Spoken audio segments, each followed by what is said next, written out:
We're having some technical difficulties, so I'll just be a few minutes, guys.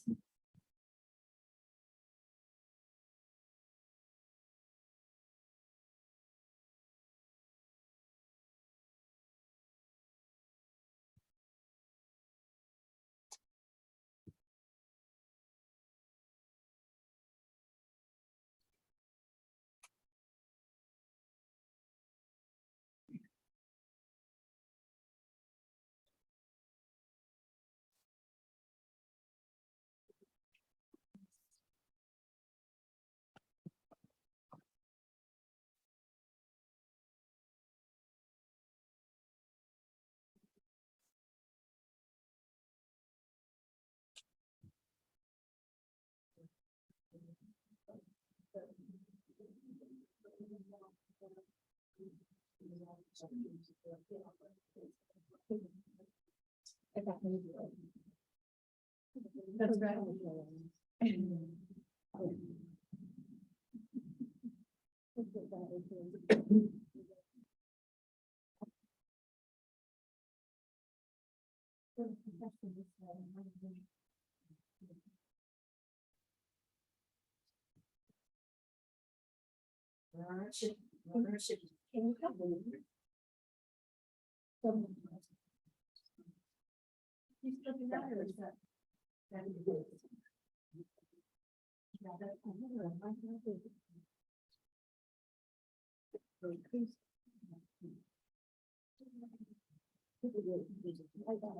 I got it.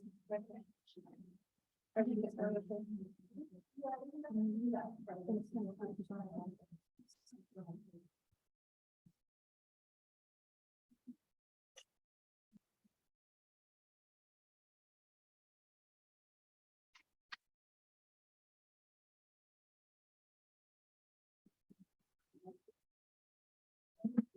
Okay, we're gonna continue on with public forum.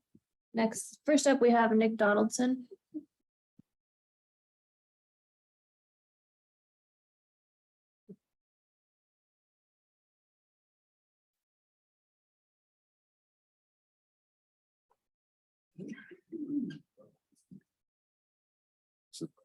Okay. Good evening, everybody at Pueblo. Kind of just make it going quick. I got all you guys' emails, so I can email you this information so you can see at hand. Okay, so I'm going over. Just give me like 24, 48 hours so I can do my stuff to get that to you. You will be attached, whether you like it or not, honestly. It's for an ROI, so you'll have Senator Bennett and my attorney on there. You just carbon paste it. But I figure you can't really ignore veterans anymore, so I'm just going to bring it to hand. Got a letter May 11th saying I don't have a PCP anymore. Go to the ER. So I have. So I've racked up probably, and I'm 100%, so I don't pay anything, but thousands of dollars easily in the past month, easy. It took the VA, by the way, TRICARE West over a month to over a month to contact me. Chief, just a heads up, over 700 veterans don't have their PCP because of that doctor. And that's just there, and I guarantee it's 1,000 plus. And that's what TRICARE West said. And so just to let you guys know, my 5 years being here as a vet has been very not appreciated, I would say. It's not vet friendly. Because 5 years I've come here, only out of the 5 years I've complained of stuff like this, only once has someone come up here, Bob Schelling, try to do some, and it kind of fell on deaf ears after that. But we got that taken care of because the attorney, I gave that to you guys, showing back in 2016 that VA needed to be retrained and requalified. But getting forward again, taxpayers here just got charged. You know, I don't know how much they pay. They're taking the bill, not me. So you guys are taking that. Here's one for $1,485. By the way, because VA didn't sign contract and stuff, Chief, if it's CommuniCare only, then the VA will send it from Golden. They mail it in only. If it's an ER clinic, we have to pay out of pocket because they didn't sign contract with anybody here. So I got the proof of that. And what we're told, Chief, is you got to sign this document here, go to the VA for reimbursement.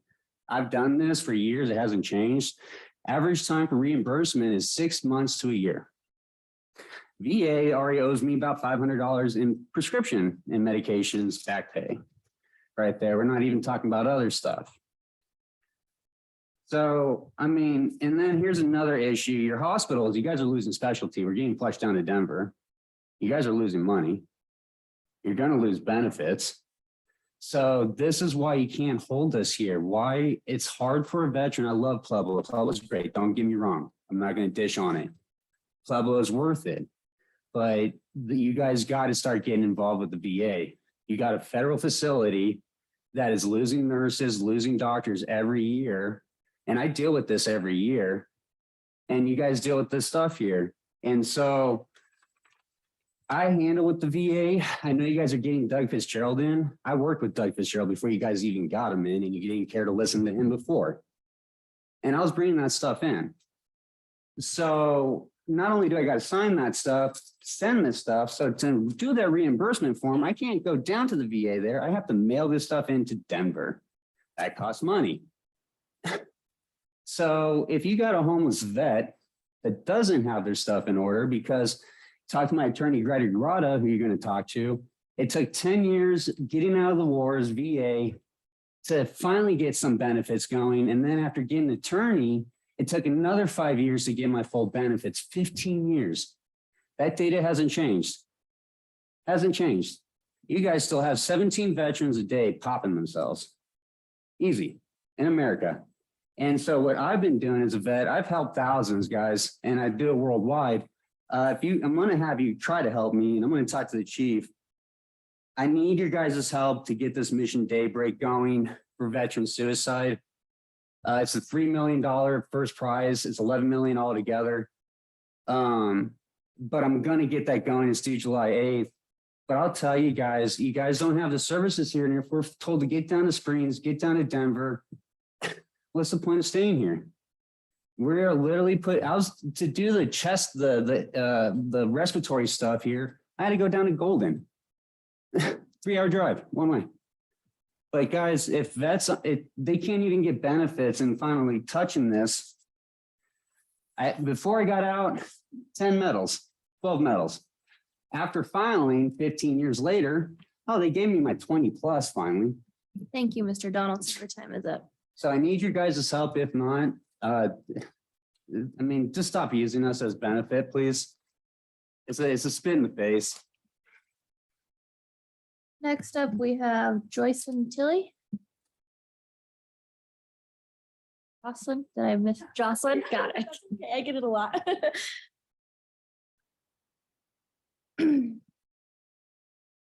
Okay, so I just wanted to start off with telling all of you how much I love Pueblo. I grew up here. My husband and I have chosen to raise our children here.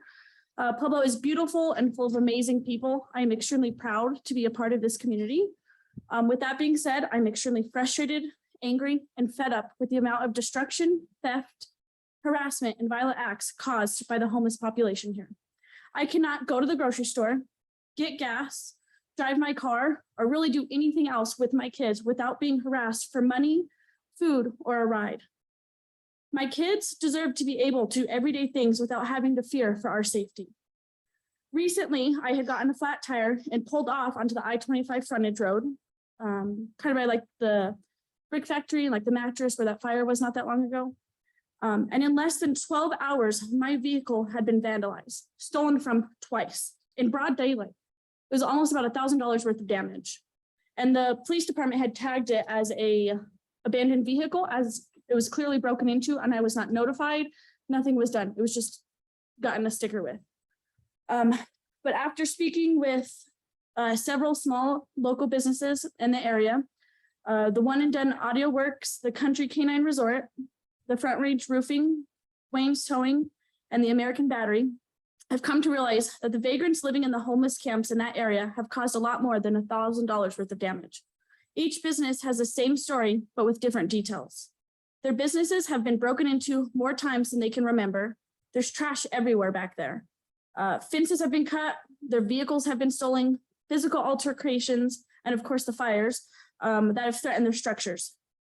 Unfortunately, Mayor Gradisar and council members, me and the business people have come to the consensus of really just giving up hope that you guys care enough about those citizens there that voted you guys in, and the local businesses that continue to help Pueblo thrive to take real productive action against this. This is an issue that all of you are aware of, I'm sure. These businesses email you guys, call you repeatedly. You know, I'm sure you all know who I'm talking about. They're trying to protect their livelihood. Minimal help has been offered, but it is not fixing the real problems in that area or really anywhere else in Pueblo. And I do understand that all of these businesses are going to be relocating because of the expansion there. But their mindset is, oh, well, we just have a year. Why make a big deal out of it? We're just going to have to live with it for the next year. But that's really not that fair. They shouldn't have to deal with that for any time at all. I mean, what's going to happen when the buildings that they're in, they move out, it's going to be vacant, but it's not yet demolished. There are going to be squatters in there, just like they are at the hangar. We cannot ignore this. This is a problem affecting all of Pueblo. Allowing the homeless to make camp, break laws, and do whatever they please does not improve anybody's quality of life. Not my family's, not the business owners, not yours, and certainly not the homeless. Mayor Gradisar and council members, I want you to prove us all wrong and show us that you do care by sharing a new plan and implementing it on what you are going to do to help these local businesses and prevent other innocent citizens from becoming victims like my family. A few solutions mentioned to me by these businesses and other citizens are to have consistent nighttime patrol from the Pueblo Police Department, hold these criminals accountable by enforcing the law and their punishments, and mitigating that whole area back there where the trees and brushes are. I don't know if any of you have driven by there recently. I wouldn't. It's terrifying. They're everywhere back there. The trash, the cars, it's awful.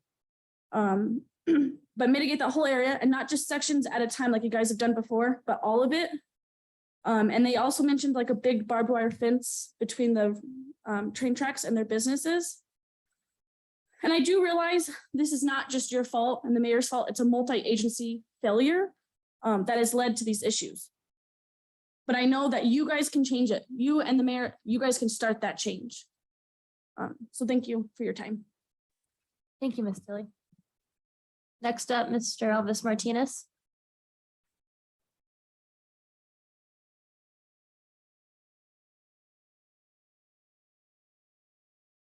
Well, I have a different speech tonight and it might take some people at surprise, but I want to thank Councilwoman Maestre for the past couple of weeks working on with the ballot issue that I brought up last time and with the other people that we also worked with. And everybody already has their ballot turned in hopefully, and the election is tomorrow. And I'm not saying how to vote, of course I can't, but if people want change in the county, vote for change, and that's how other people could get elected, whether they're Republican or Democrat, and we all could come together. And I also want to say a thank you to Sean Rice with News 13 for working with Council Maestre, myself, and others on getting the story out on the ballots and everything. Okay, that's it. That's it. Yep. Short and simple tonight. Okay, our final public forum is it Yvette Tafoya? Come on down.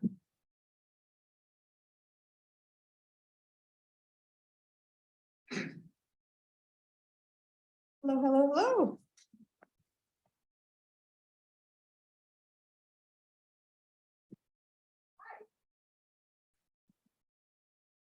Hi. So I just wanted to come and speak on behalf of the East Side. So born and raised, love it. Have chosen to stay on the East Side. But Span School, like 3500 East 10th Street. Anybody familiar with Span School? It has become a unsafe zone, especially for our children. There is just a ton of children that go, and they're little kids to, I want to say, high school individuals that are now playing and probably having some fun at the school. But I probably like 3 spaces down from the building, and you could hear glass breaking. There's hardly any glass anymore. The police have been out there. They just had the fire department out there last week, and they're starting fires in there. It is overwhelming with an odor, and they're starting to use it as a dumpster. There's the furniture, trash everywhere. And I guess my only concern really is I guess we can overlook some of that, but the children. I think somebody's going to get seriously hurt in there, and I would love for any of you just to even drive by it and just take a look for yourself. Like I said, I grew up there, and I'm just totally in shock. And it's horrifying and it's scary. And I stopped walking around the school now. However, I do drive by there, and I just continue to get more and more concerned. And tonight I started making calls and sending some emails, and I sent an email and I called Larry Atencio. I got a hold of Ron Cerna, and he said, City Council is meeting tonight, come. And that's why I'm here. So I didn't prepare an agenda. I'm just asking you for help. Please drive by there. Please see it for yourselves and save our children, because they're coming from all over the side and probably from other sides of town, and somebody's going to get seriously hurt there if they haven't already. So that's all I have. Thank you. Thank you so much. Okay, that does it for a public forum. Ms. Solano, do you have anything from the mayor?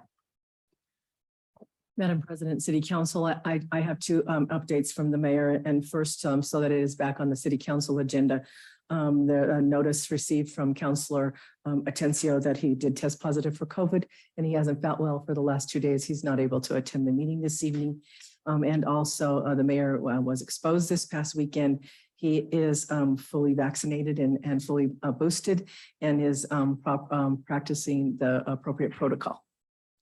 And then the mayor did send a message that is regarding condolences for Scott as well, and I'll read it for Scott's family. The entire community lost a treasure with the passing of Scott Richards. I recently came to know Scott after I became mayor as the person responsible for AV for the broadcast of city council meetings.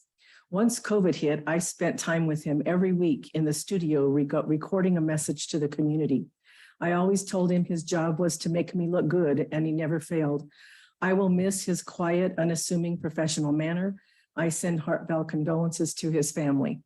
And on behalf of myself and other city staff, I've worked with Scott for the past 20 years, the IT staff as well, and we'd like to send condolences to his family. Thank you. And that concludes the mayor's update. Thank you, Ms. Solano. Councilor Winter? I really don't have anything planned tonight. I was just going to kind of skip on my council comments, but just to just comment on the 2 public forum comments about homelessness and that whole issue. I agree. I think it's worse now than it's ever been. It's probably because, and it's all of Colorado. Denver's really, really bad. And it kind of came about when Colorado was accepting all those funds for heroin treatments, that kind of thing, where they actually have people out recruiting, trying to get them into rehabs and things like that. So it's like you said, it's kind of a failure of a lot of different services. We had the health department in here a few weeks ago, and they were talking about how they had applied for a grant to address this heroin issue, and they were going to create a plan. And and that they hoped that it would work. And my comment was, well, you know what hope is, don't you? Hope is what you have when reality has left you absolutely nothing. So what we're doing is not working, and we continue to do the same thing over and over and over. One thing that I tried to get passed in 2016, 2017, and 2020 that was brought up into council was the issue of traffic impediment.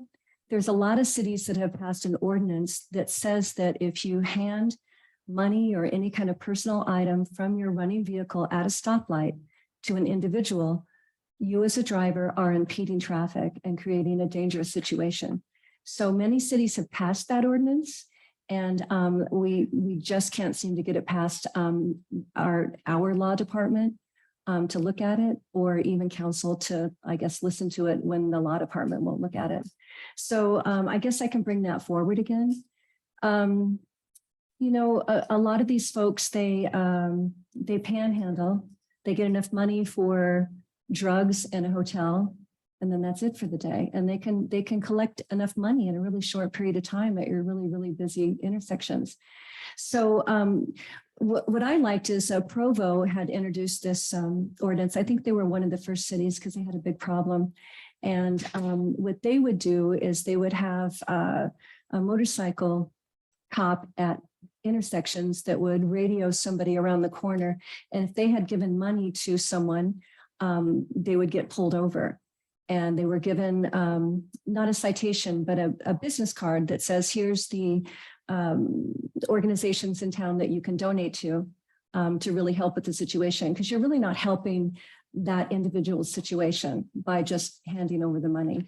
So anyway, maybe we can bring that up again. But, you know, as soon as you start messing with somebody's time when they got to get to work or they have other things to do, they'll stop giving the money. Also, their ordinances would be no violation the first time, and then it would go up from there. So if they caught you the second time, it would be, say, $150, the third time, $300, and it would go up and up. And that really solved a lot of problems. I guess they moved on and they were somebody else's problem, probably ours now, since a lot of other cities have eliminated that. But maybe we can take a look at that again. That might be some issue. We do need to get these buildings that are vacant, that are full of people inside. We need to get those boarded up. So we'll have Laura can send a message over to code enforcement to get at least the middle school that you mentioned, to get that boarded up. The hangar is full of people. I noticed that. It's a huge problem. I go grocery shopping in the county.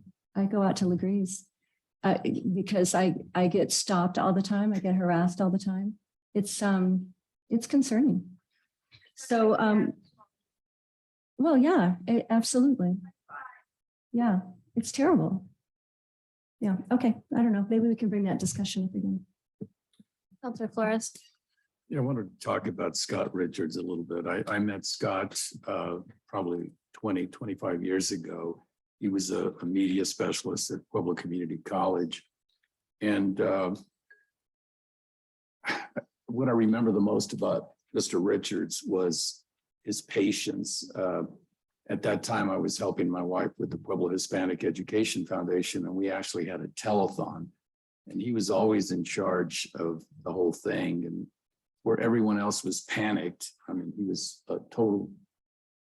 totally calm, and after it was all over with, it turned out pretty great. He was just an amazing guy.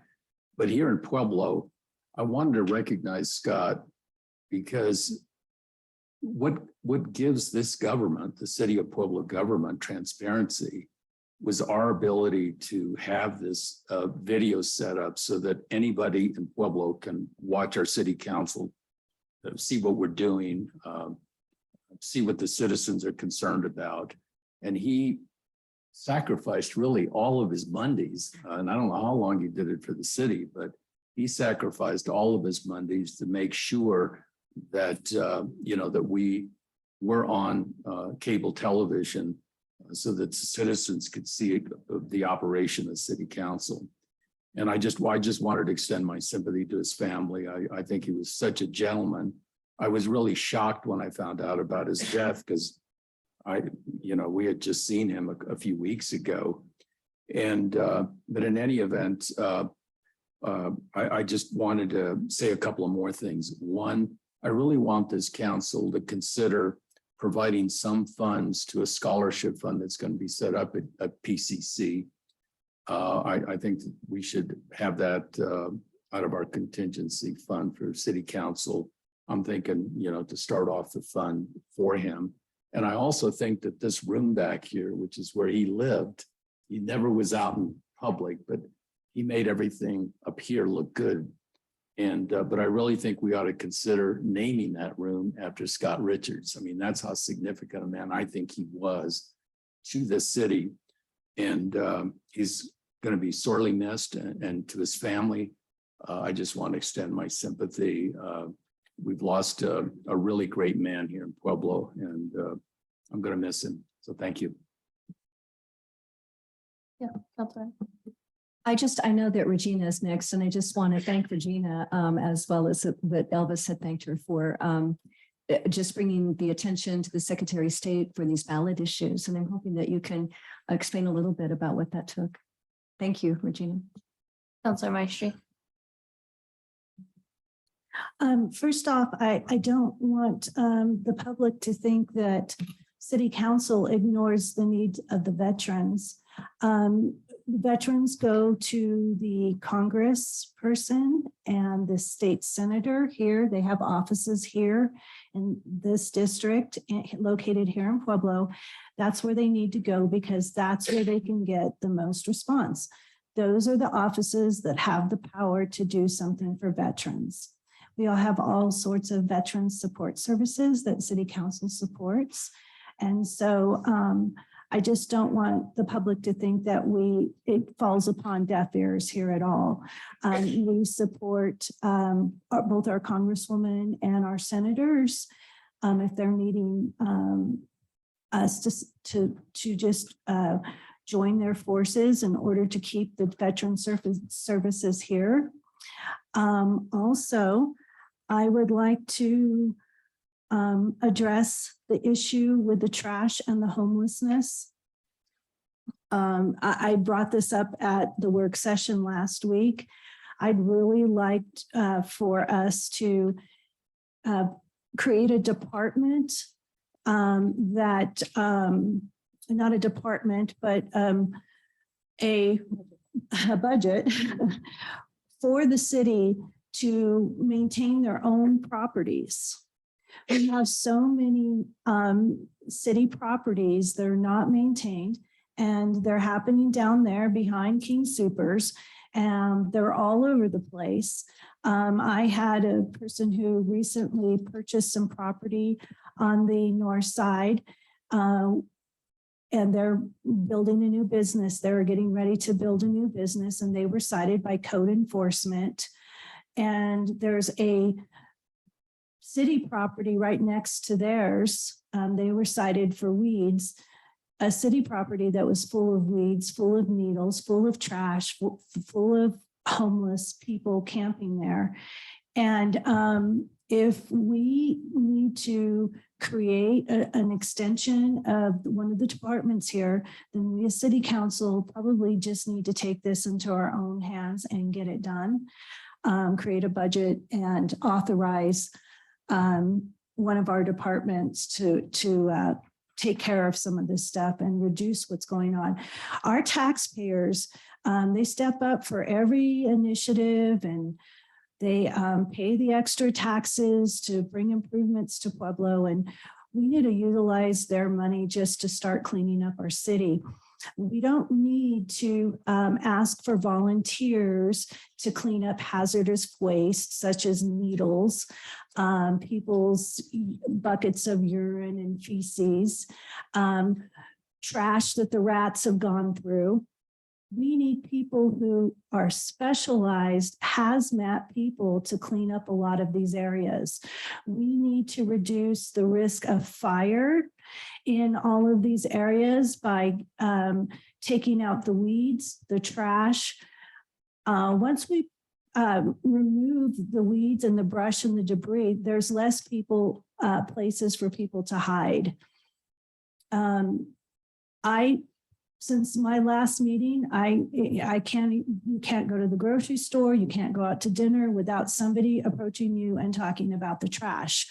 So do we bring a resolution forward and get that done and ask that they create the department? I'm asking you because I'm new, so I'd like to know what we could do there. That's number one. And then last and foremost, so Mr. Martinez came to me at the last council session and he had a ballot that didn't have the correct House district on it. And so we took it to the Board of County Commissioners and they let us know that they were not, they cannot do anything about another elected office. So where do you go from there? It did get the elections board to call Mr. Martinez back after they told him the first time, you know, too bad, so sad, we've redistricted and this is your new district, your new House district. They did call back. They did admit to the problem. They were on the news, our clerk and recorder, and stated that it was an isolated incident. I'm very well versed with the maps and the redistricting. And so at that point, one of my candidates, House District 46, it was his House district. He did a small audit to a portion of it. And at that point, I provided a letter for the candidates to submit to the Secretary of State.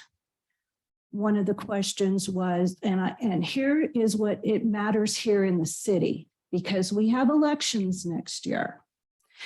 And what I've seen to take from all of this, because I had a question from the Secretary of State and a question from the manager of the elections department here, same question. Where did you get the map to find this information, to discover these discrepancies? It's the Colorado State Supreme Court approved map for redistricting. So they couldn't find the mistake because when they were going through their system, their stuff still matched. We need to make sure for our election that the city maps are updated. They have not been updated. We have to redistrict from the state redistricting as a city municipality. We have to redistrict our areas, our city, according to the redistricting that they did because of the census. So we have a higher population. We have to redistrict here. And we may even have different areas that each one of the 1, 2, 3, and 4 cover. We have about 10 or 11 new precincts within the city. And if all this information isn't calculated and the maps aren't done, then the ballots will not be programmed to be putting people in the right district.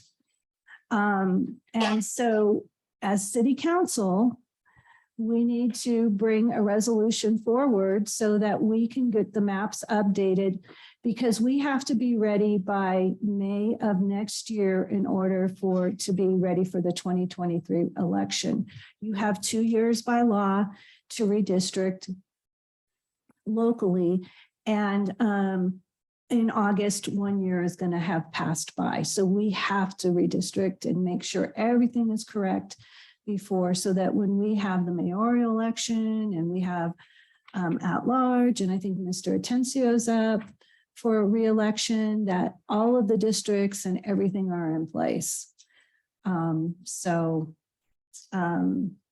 that's the end of that story, but it is a lot of hard work. So I think our elections department is the one that handles the redistricting, is from what I read here in the city charter. Yeah, I handle the redistricting, and if I'm happy to respond if you want to give me a moment. Okay. So the plan is to redistrict next year. We did not redistrict this year because there is no district votes, district specific votes. So there didn't seem it to be any urgency. And we would have redistrict last year based on the population numbers if it wasn't for the delayed census.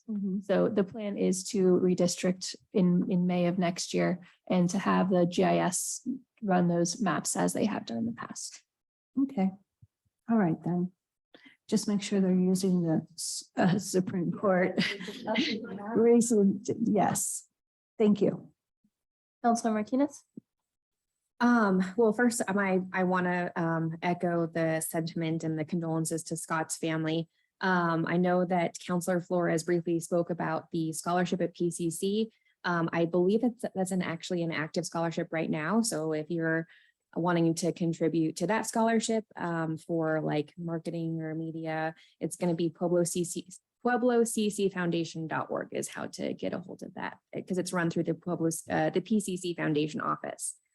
I also wanted to say that in the last week, I took a tour of the new and the old buildings for the San Greta Cristo apartments off of Prairie and Northern area. They're managed by the Housing Authority. So I wanted to thank the Housing Authority for taking me around. They were first actually constructed in 1953. So those are the red bricks that you see. And actually it's the last phase that they're going to complete is actually along the Prairie. So that's why you still see the red brick buildings today, but it's their last phase. So if you actually drive back there, you'll see brand new apartment buildings, brand new development. They look absolutely gorgeous. Because they were built in 1953, there's brand new air conditioning. The units have their own washer and dryer hookup. So beforehand, it was all 224 units who had to compete for one washer and dryer room, whereas now each individual unit has their own washer dryer hookup. And one of my favorite things was they actually had their own designated space outside. So they had their own balcony, they can build their own garden. And I recognize in talking with the Housing Authority, their wait list is so long in terms of getting people who need low income and affordable rent and housing. It's really long. But we'll actually be learning tonight about the cottages at Park West. They're going to be taking the vouchers that the Housing Authority provides. So that's going to help to free up that wait list. Additionally, the Fuel and Iron building, which is the building that's downtown on Union, the old Holmes Hardware building, that too is getting renovated into apartments to also take vouchers from the Housing Authority. So there's a lot of new developments that are coming that's going to help to free up that wait list and to provide more low income and affordable housing, which we're obviously need. So pretty exciting there. I also just want to say that, we're quickly approaching the 4th of July, and happy 4th of July to everyone. As a dog owner, I want to make sure that we're being respectful and mindful of our neighbors for fireworks. So, the Riverwalk has an excellent, spectacular fireworks show downtown. So I hope that that's where you get your fix of aerials. Otherwise, please be mindful of your furry friends and your bees. And it can even be triggered. The loud booms can even be triggering to vets. So please just be mindful this year. But happy 4th. Thank you. Councilor Martinez Ortega. Thank you, Madam President. Just a few things to report out on this week or this meeting. On Saturday, I had joined the Pueblo Fire Department, the Red Cross, and other volunteers to go out for this Sound the Alarm event, where we would go and check people's smoke detectors, go canvass their house, check their smoke detectors, make a plan of action on how to escape from your home. If there's a fire, you need 2 different exits out of each room, a meeting place outside of your home or wherever, so you know how to account for everybody. These simple little these simple plans that we're able to make ahead of time, and switching out the smoke detectors. It was really phenomenal to see all these folks come together to really make sure that our community stays safe and working on mitigating issues rather than being so reactive to them. 35 plus volunteers changed out 60 or 86 alarms in 46 different homes, and now 111 Puebloans are now safe because of these efforts by these 35 plus folks. So congratulations to the Red Cross, the volunteers and the Pueblo Fire Department. Thank you so much. I also would like to give my congratulations to the Petro McCauley Memorial Remembrance Celebration Committee. This is for folks who have unstable housing. They're able to get some resources for this issue. And those were haircuts, LEAP and other social services that they have access to, clothing, food. If you had a pet that you needed a quick look from, there were those folks with the unstable housing were able to take them to that one-stop location. And, you know, I'll just delve into this really quickly. Last night, somebody who did not have stable housing actually expressed their needs to us, to me, and it was unbeknownst to them that I was actually a city council member that they were complaining about, who think that we went through and bulldozed their area, displacing kittens from their mother, taking days, if not weeks, to find, and some of the kittens dying off, people's belongings gone. And this is right by the Fountain Creek. And one thing that they expressed that they needed were dumpsters, because they do want to throw their trash away responsibly. They need clean water to be able to drink. They need porta potties to have access to, so they're not defecating around the river. You know, just simple things like those basic human necessities. So that is from the unstable housing folks. So maybe we can figure out how to work towards that. I'm already working with the county commissioners on looking into that. Lastly, I will be having my second town hall for the year on June 30th, Thursday, 12 to 2. We're going to have paletas in the park. Translation: Mexican popsicles in the park. We'll be there from 12 to 2. And you know, it'll be a very informal meet and greet with city councilors. I'm going to get a department head there, Department of Transit. And that'll be at the Ray Aguilera Bessemer Park from 12 to 2. It'll be a very formal, no formal agenda like setting. We'll just hang out, talk, and have some popsicles. And just listen to concerns and see what we could be doing better, things like that. That's all I got. Thank you. Okay, so as far as the homeless and the cleanup down there, the council did approve, you know, earlier this month, last 6 weeks, the $300,000 out of the ARPA funds to mitigate some of that trash cleanup. We did spend some of it on our big trash cleanup, but we do have those funds available. So I think what we should do is try to get a plan together. We've passed it, we have the funding, so let's get a plan and get some cleanup going down for those folks down there. Next, I wanted to echo on the fireworks at the Riverwalk again this year. This is a free event to the community provided by the city and numerous sponsors throughout the community. It starts at 4 o'clock. The Pueblo Symphony will be playing down there along with a couple other live music bands. I've got several emails from concerned citizens about the dryness in the community and us even allowing fireworks. And so I hope that people are at home being, you know, safe with the fireworks, and maybe we can get a lot of people down at the Riverwalk to watch the fireworks show, so we can not have to worry about, you know, burning up the town, because that would be awful. And then my last update is a couple months ago, we had somebody in here talking about the elections and, you know, voter rolls and what's going on at the county clerk and recorder's office. And it is important to the city because the city does contract with the county to run our elections, just so everybody's clear on that. And I brought up the point that my husband's deceased parents were still receiving ballots. And so this was probably in January, and I just wanted to give the update that last week I received the ballot again. So, I mean, therefore, the voter rolls are not being cleaned up. It's been 13 years. We're all sitting up here because of elections.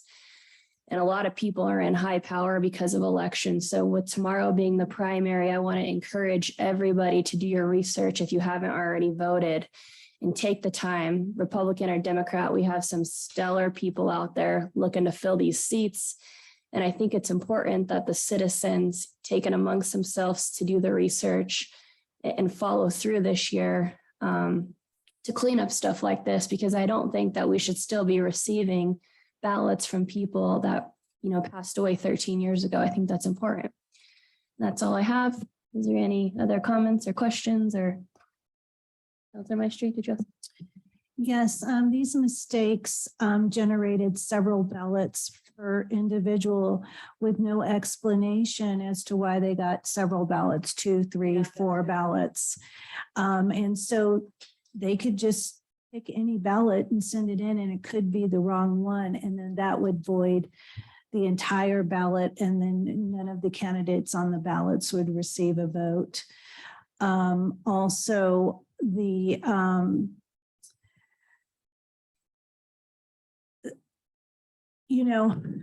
people know, a lot of people know the party that I'm affiliated with, but I will tell you that because in our primary, most of the candidates in my party were singular candidates. It doesn't really affect them in this primary. It really affected anyone who primaried against another. And so this was not a partisan issue. It was an issue that was brought forth because, and I'm not in this race, but my constituents are. This is their opportunity to vote, to do what they want, vote for the representation that they want in the area that they live in. And that's really all that should matter in this, is that the voters are not disenfranchised because their ballots are incorrect, and they're not disenfranchised because they receive multiple ballots and they send one in and it might be the wrong one. And that was the reason for this movement. Thank you. Counselor Martinez Ortega. Yes, quickly. Thank you, Counselor Maestri, for reminding me of a quick PSA. If you get a ballot with a red line on the top, that means that you need to verify your signature with a copy of your ID. And so if you have a red ballot or a red bar on the top of your ballot, just send in a photocopy of your ID. And if you receive multiple ballots, 2 different ballots, that means you're an unaffiliated voter. And so you could only take part in one primary, you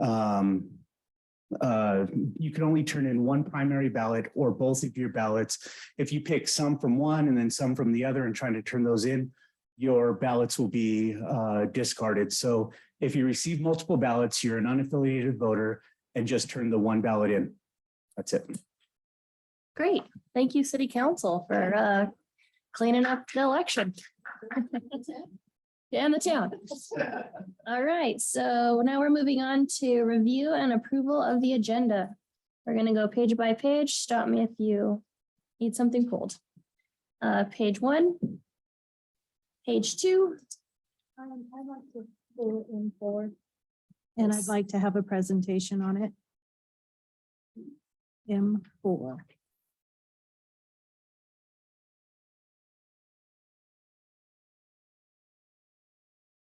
Yeah.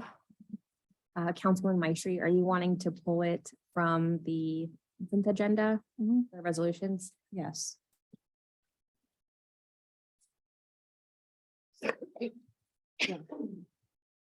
Madam President, may I ask for clarification as well? Would you also like a work session? You would like discussion this evening and then a subsequent work session? Yes, I'd like the public to know how they approved the 100,000 and it's reached up to 680,000 for design services.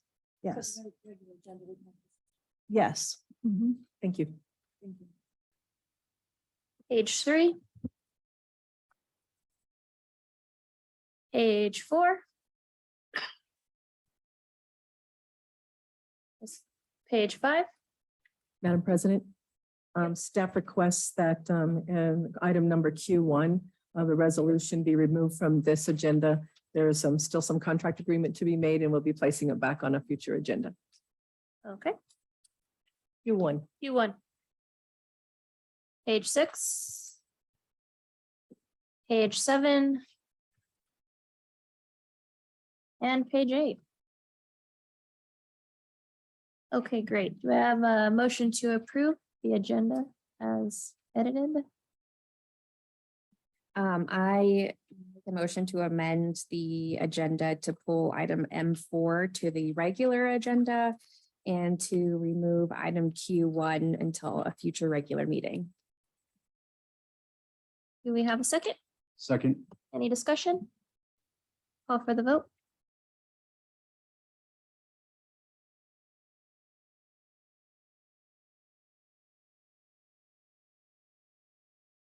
Passes 6-0.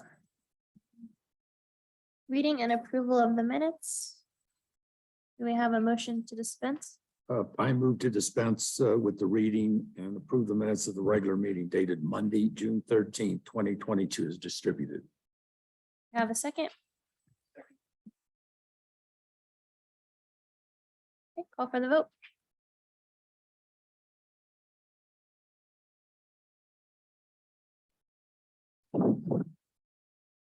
Passes 6-0. Madam Clerk, consent agenda. Telecommunications, L1 none submitted, M resolutions. Item M1, a resolution awarding construction contract in the amount of $119,381.16 to Merriman Landworks DBA Flat and Fancy and setting forth $15,000 for contingencies for project number 22-045, miscellaneous concrete repairs and authorizing the purchasing agent to execute same.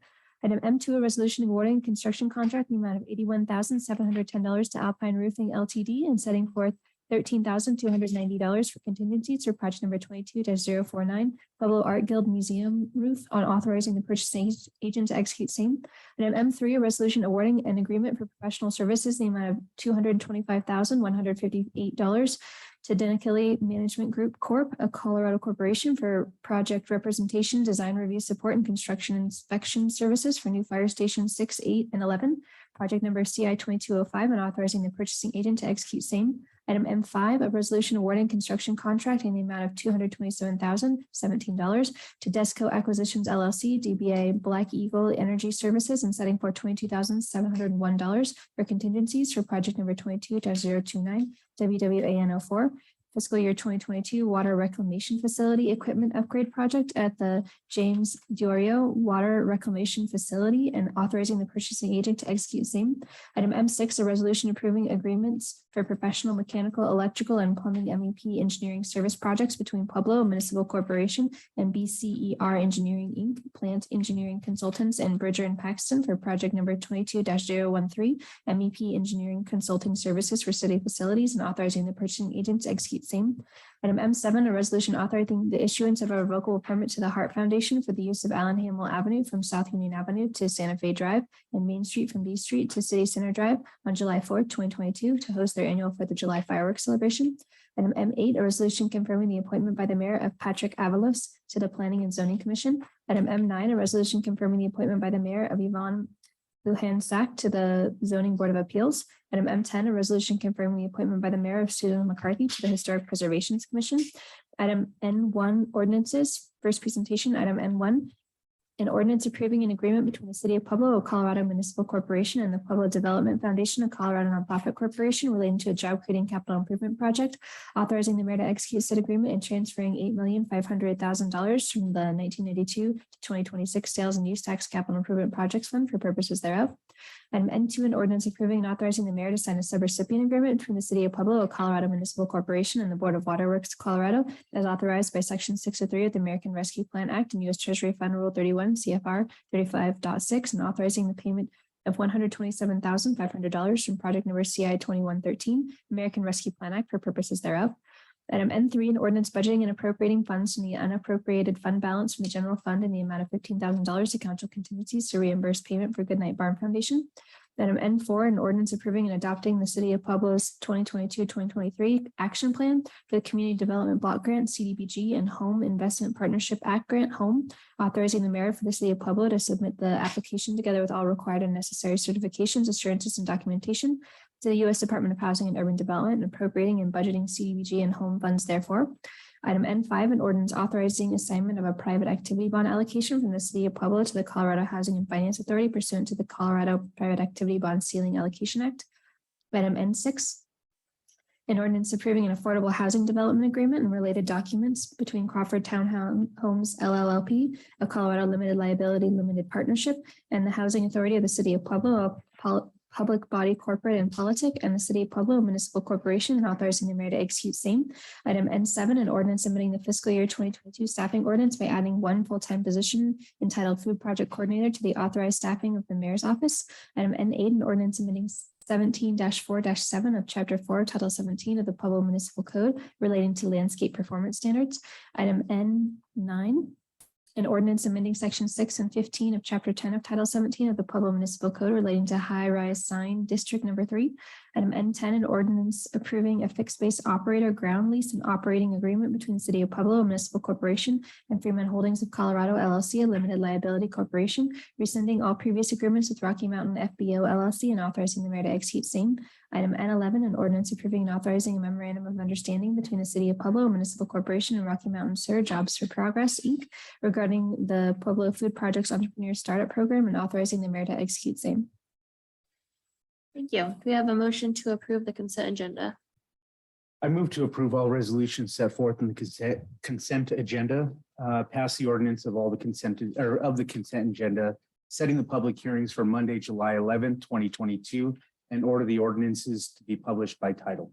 You have a second? Any discussion? I just have one. On item N1, Ms. Solano, I had asked you a couple of times, I'd like to see the spec buildings that have been built in the past, what the cost of and how long they sat before they were occupied. And I still haven't received any of that. And one of the things is I'd like to show council how long these spec buildings sit there. And especially with us going into recession, do we really put up an $8.5 million spec building when we don't even have someone that's interested in it? Wouldn't the money just be better in the bank? And so we'd like to see the longevity of how long a spec buildings sit. Because at that point we have to maintain them. It costs us to maintain them. We're losing money. Yeah, I'd like to see to have those numbers. Yeah, before final presentation, I'd like to see that. I'll follow up with the email immediately this evening. Thank you. Yep, Counselor Clark. Yeah, I do want to hear the information. I think it'd be valuable, but I want everybody to know that the reason that we build these buildings beforehand is to take advantage of opportunities that are unique. And that's why we've been very successful in the past. I'm hoping that that success will be proven out once we get that information. But you cannot be, especially when you're attracting businesses, you can't be asleep at the switch. And in my mind, there's also an advantage in building them now and not waiting any longer as materials keep going up and inflation. Yeah.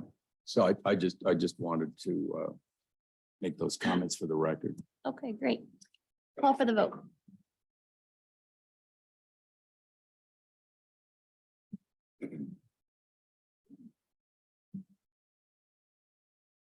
Doesn't say agree and disagree. Do you remember that a few weeks ago? You want to do a verbal?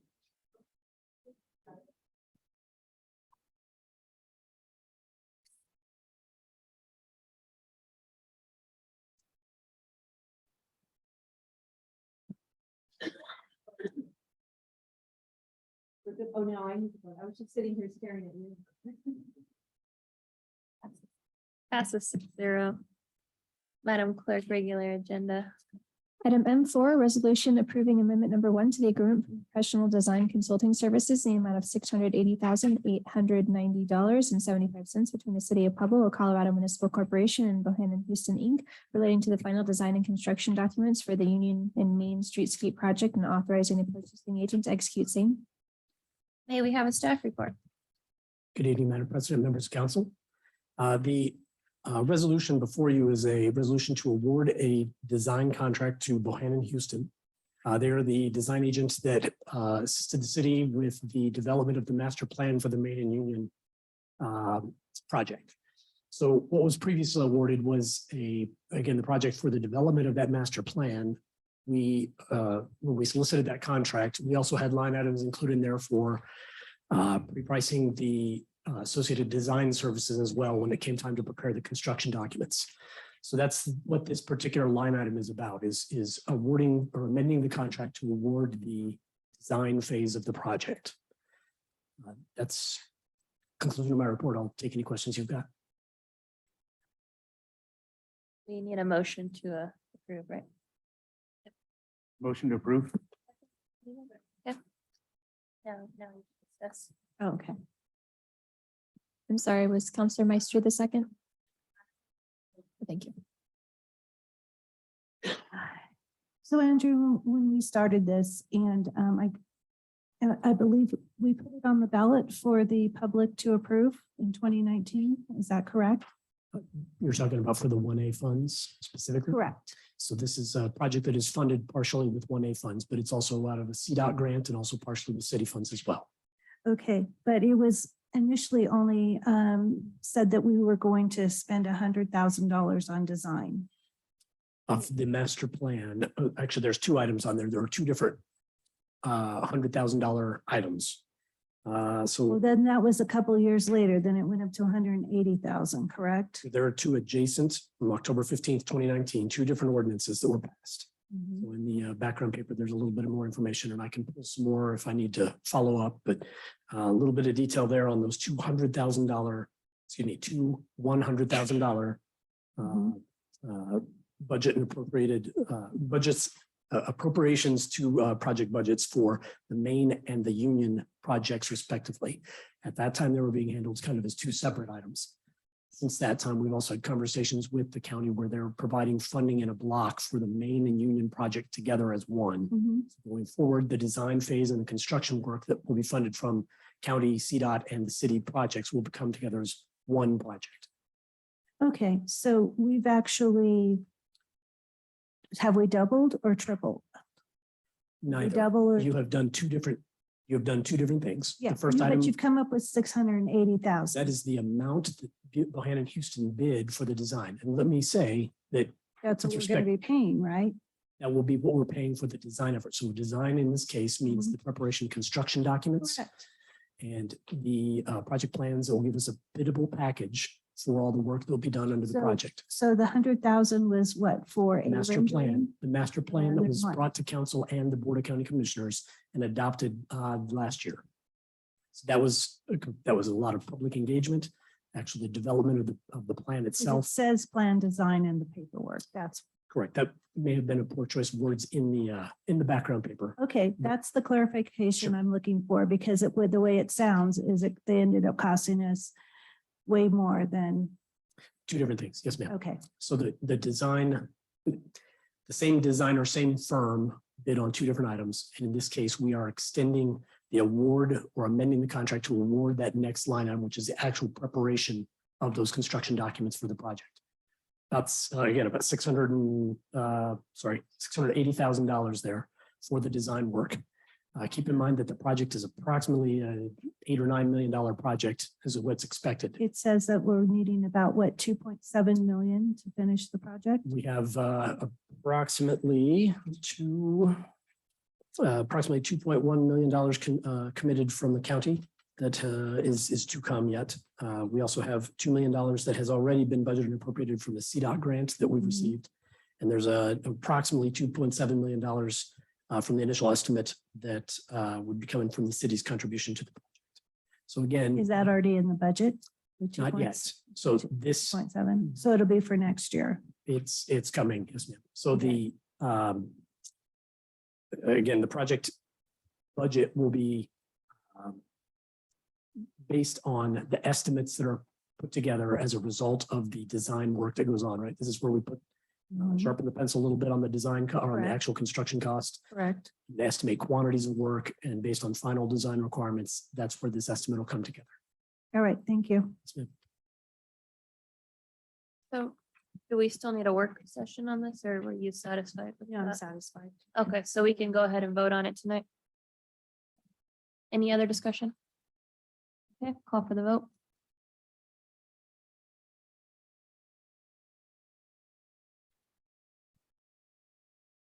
Passes 6-0.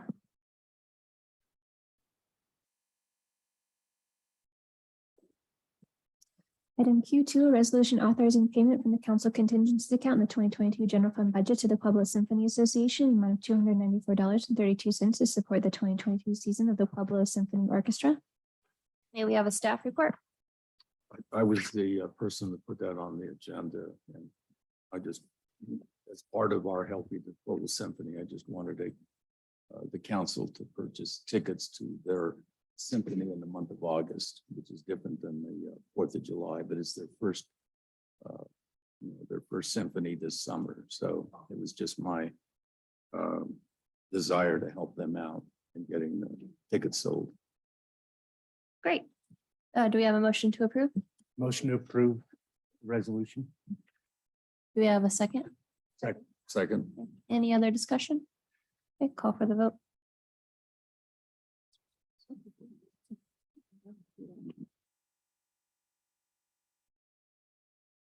Passes 6-0.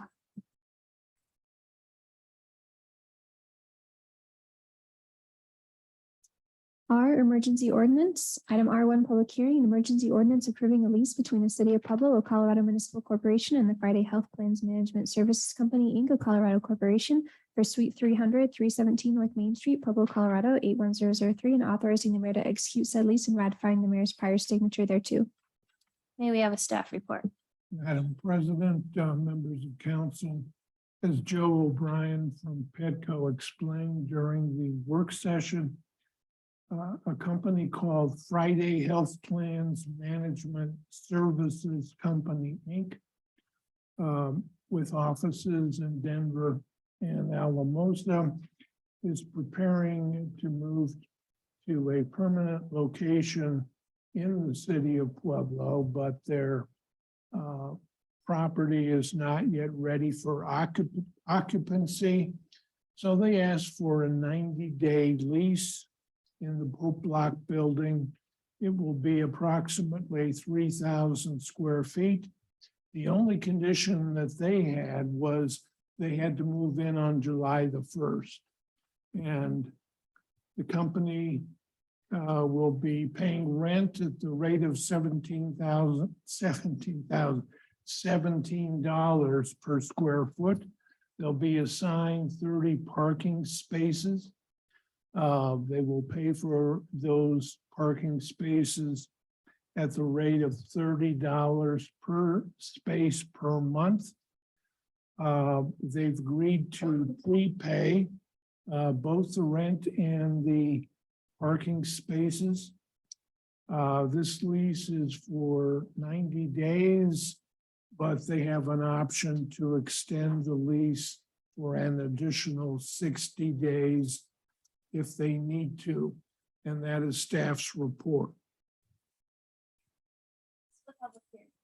Thank you. This is a public hearing. Is there anybody wishing to speak in favor of this ordinance? Seeing none, anybody wishing to speak against this ordinance? Seeing none, do I have a motion to approve? Move to approve. We have a second. Second. Any discussion? Call for the vote. Oh, you have just, Yeah. Councilor Maestri.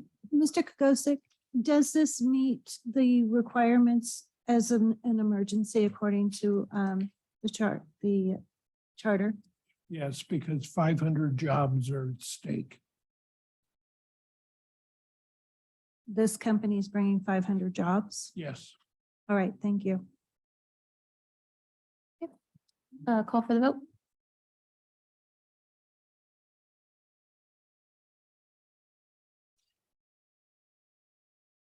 Passes 6-0.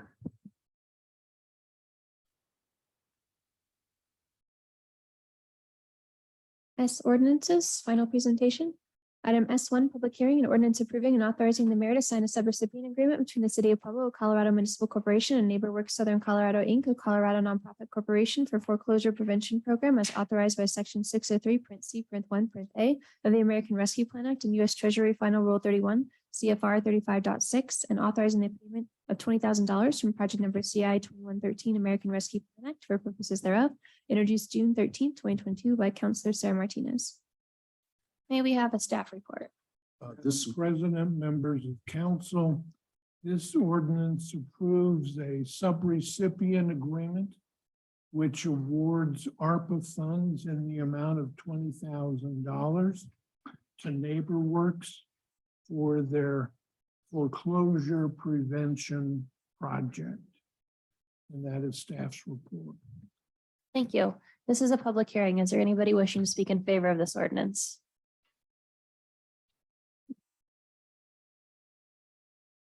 Ms. Ashley? Sorry, yes, I would like to. I'm obviously for this. Hey, Ashley, can I go ahead and swear you in? Yes, Do you swear or affirm that the testimony you shall give before the Pueblo City Council is the truth, the whole truth, and nothing but the truth? I do. Thank you. So I just want to say, to the council that I really think it's incredibly important right now that we have the ability to help people prevent foreclosure. I've listened to this entire council today about the issues that have been brought up, about our homeless and what is happening in our community. And we have more than 200 foreclosures up for sale. People who are not or should not be going through foreclosure, but are because of a worldwide pandemic. And I would like to get our staff up to a point where we have the ability to mitigate foreclosures at a level that can handle what is happening in our community. And that is what this particular piece and why we're asking for funds is happening. In 2020, and then finally passed in 2021, we have to have HUD certified counselors in order to do foreclosure mitigation or any type of HUD counseling. So this will allow us to bring on the HUD certified counselors that we need to be able to do the mitigation at the level that folks are coming to us. And I think it fits well within what ARPA funds are. Great, thank you. Is there anybody else wishing to speak in favor of this ordinance? Seeing none, anybody wishing to speak against this ordinance? Seeing none, do I have a motion to approve? Motion to approve. Do I have a second? Any discussion? I just wanted to add that, I had met with Ashley several weeks back. And this is one of those items where the state of Colorado is going to be coming forward to help on this on a much bigger scale. But in order not to lose any time on this, NeighborWorks has the counselors and can start working on this right away. That's why the amount is only $20,000 at this point. But we've got a commitment from DOLA that they'll be coming forth with not only operating costs, but also money that could be utilized to help individuals that are on the verge of having their houses foreclosed. We have a huge housing problem. Why wouldn't we want to try to keep people in their homes? NeighborWorks has a track record of an average of about saving 10 homeowners from losing their homes. And so they're totally experienced in doing this. So I'll be voting in favor of this. Thank you, Mr. Flores. Any other discussion? Okay. Oh, Councilor. Well, I was just kind of wondering, and I'm not about people losing their homes, but I just have some questions that I'd like to have answered. DOLA was here last week. They stated that they have not, they put out an RFP for the facilitators of the money, and they haven't made any choices yet on who's going to facilitate the money down here. So how do we know that it's going to be Neighborhood Works? And they're also, they even sent us a link today. They sent all the counselors a link this week that said if we had anybody that was in an emergency situation, that they can apply to that link and that they would take care of them. So why are we giving them the money before they've been approved to be the facilitator of the foreclosure program and the DOLA funds? I think the reactions. Well, go ahead, Ashley. Why don't you answer that question? If I can, yes.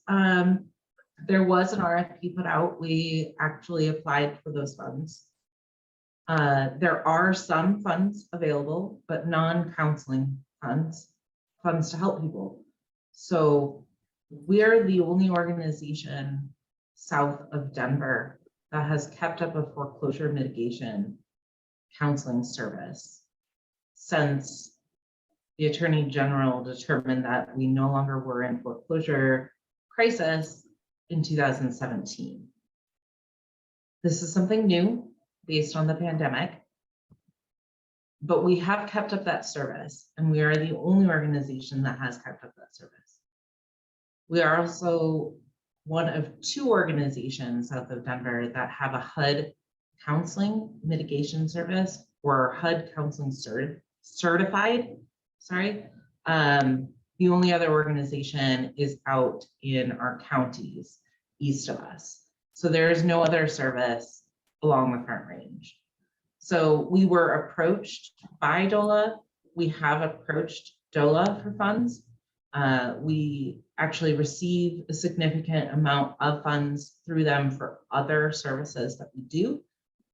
So we do anticipate this, but we'd like to bring on more. We would like to bring on at least one more staff member who can get HUD certified in anticipation of this. I think it's incredibly important that we keep people in homes. And I think it's not just important for our citizens and for the homeowners, but for our economy locally. I wanted to add to, if I could do that. Go ahead.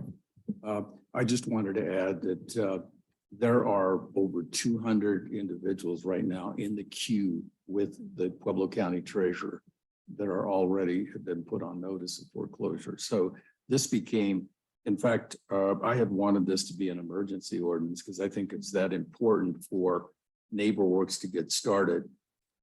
After I had talked to Rick Garcia, who is the director of DOLA, he indicated that NeighborWorks is the only potential entity that is qualified and certified to do this.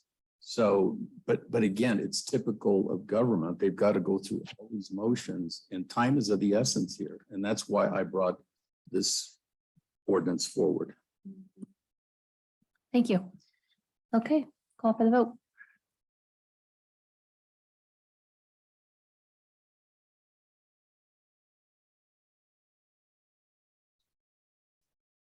Passes 6-0.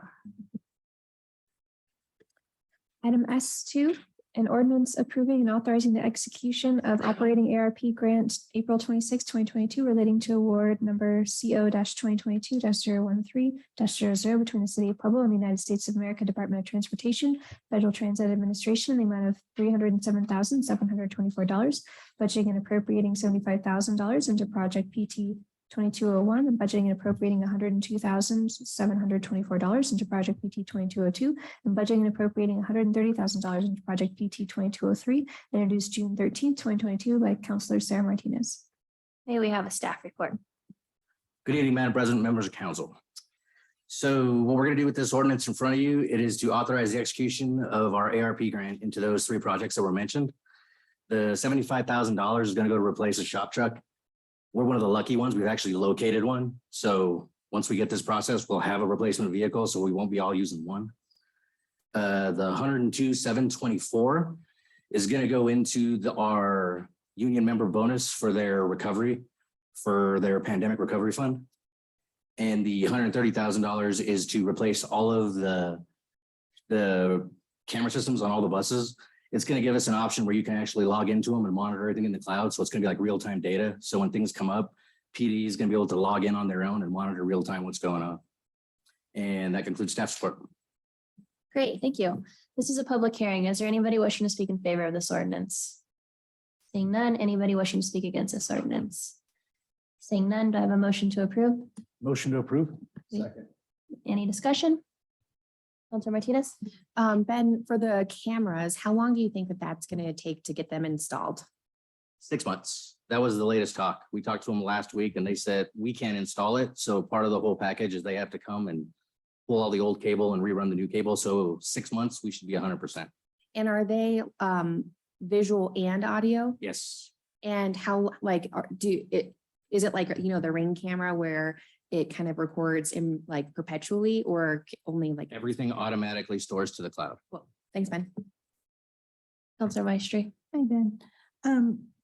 You spoke really quick for me. Did you say that reimbursement to your staff for COVID funds? Is that what you said in there? Yes, ma'am. We have 102,724 Okay. into a 3-quarter bonus program for part of their pandemic relief. Okay, so the pandemic relief, how much are they getting it per person? 8,000 per. I'm sorry, 800 per person per quarter, 2,400 total. Too many zeros. Thank you. Okay, call for the vote.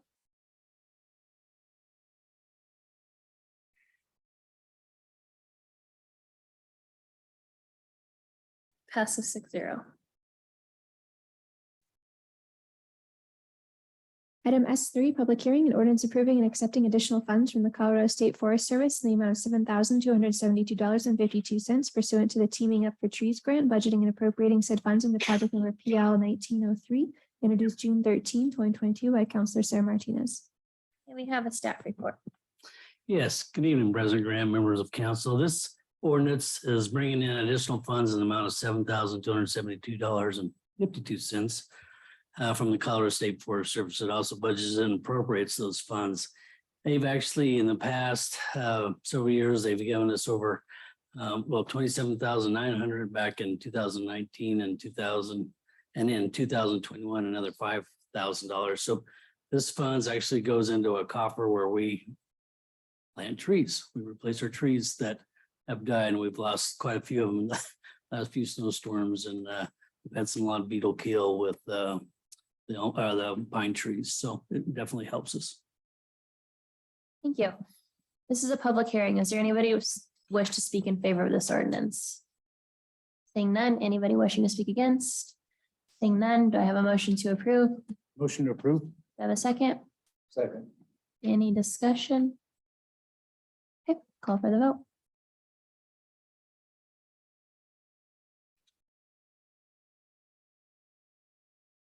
Passes 6-0. Item S4, public hearing and ordinance approving an intergovernmental agreement between the City of Pueblo, a Colorado Municipal Corporation, and Pueblo County relating to the use of 2016 ballot question 1A capital improvement program, budgeting and appropriating funds in the amount of $680,890.75, and authorizing the mayor to execute same, introduced June 13th, 2022 by Councilor Sarah Martinez. May we have a staff report? Good evening, Madam President, members of council. This ordinance is the partner to the previous one we just discussed, but it is the ordinance that will approve the intergovernmental agreement between the city and the county for the funds that we provided from the county for the Main and Union project for the design portion here. So this is specifically the $680,890.75 that was discussed as the amount for the design effort. That concludes my report, and I'll take any questions you might have. This is a public hearing. Is there anybody wishing to speak in favor of this ordinance? Seeing none, anybody wishing to speak against this ordinance? Seeing none, do I have a motion to approve? Motion to approve. Do I have a second? Any discussion? Councilor Flores? Correct me if I'm wrong, but this whole project really started with the passage of ballot issue A So this is basically a project that was really initiated as a result of Pueblo County providing us the base amount, which we're utilizing in this project. Is that correct? So this was before my time specifically. I can't speak exactly to that. This but goes back to it was 2016. And, you know, my question all along has been, why has it taken so long to, you know, utilize it? But I think you answered my question because this was maybe a quarter. And it looks like you just. Right, this is a small section and the county's provided funds in small tranches so far for this project. So this is the second allotment of funds toward this project. There's still a significant portion of funds remaining to be provided for the construction effort. But this part funds the design and gets us moving toward getting the project started. So how much are we getting from the county? What's the total amount that we're going to be getting from the county? I'll have to get the total. There's a little bit that was already provided, as I mentioned. I think it was the 200,000 for the master plan effort. The 680,000 here for the design, and then there's another approximately 2-ish million that is part of the construction effort. That's on top of CDOT's contribution of 2 million that was provided as a separate grant, and the city's contribution as well, which is estimated around 2.7 million right now. Thank you for clarifying that. Any other discussion? Okay, call for the vote.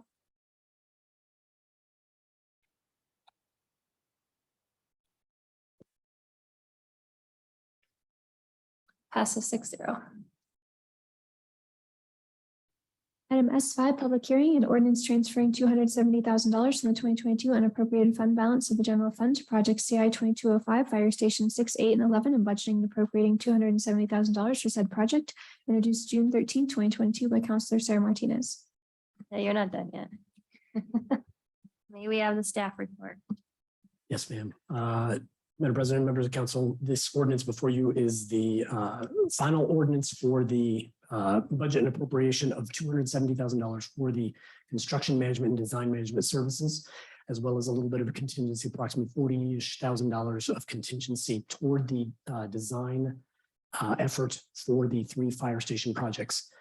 Again, estimating those projects somewhere around 5 to 7 million or so, depending on final scope, but this represents the funds that will go toward the construction management and design management work. That concludes my report. I'll take any questions you have. This is a public hearing. Is there anybody wishing to speak in favor of this ordinance? Seeing none. Anybody wishing to speak against this ordinance? Seeing none. I have a motion to approve. Move to approve. Do I have a second? Second. Okay. Any discussion? Councilor Maestri? So you said it's going to end up costing us about 5 million just in the design phase? No, ma'am, I'm sorry. So estimated construction cost just at this point, again, to be determined as a result of the completion of the contract documents, which is what this part of the project will do. This specific ordinance is providing 270,000, 225,000 of that is for the design effort for the 3 fire stations. Approximately 40,000 of that is contingency for if there's any scope changes or anything related to design, just a small amount there so that we can either do environmental or geotechnical work that might need to be done on site. But that brings this project to count whole through the completion of the design phase. This should be all we need for design, completing the design work. At some point in the future, once the project scope is identified completely, we'll be back for the construction part of the work. Okay. Call for the vote.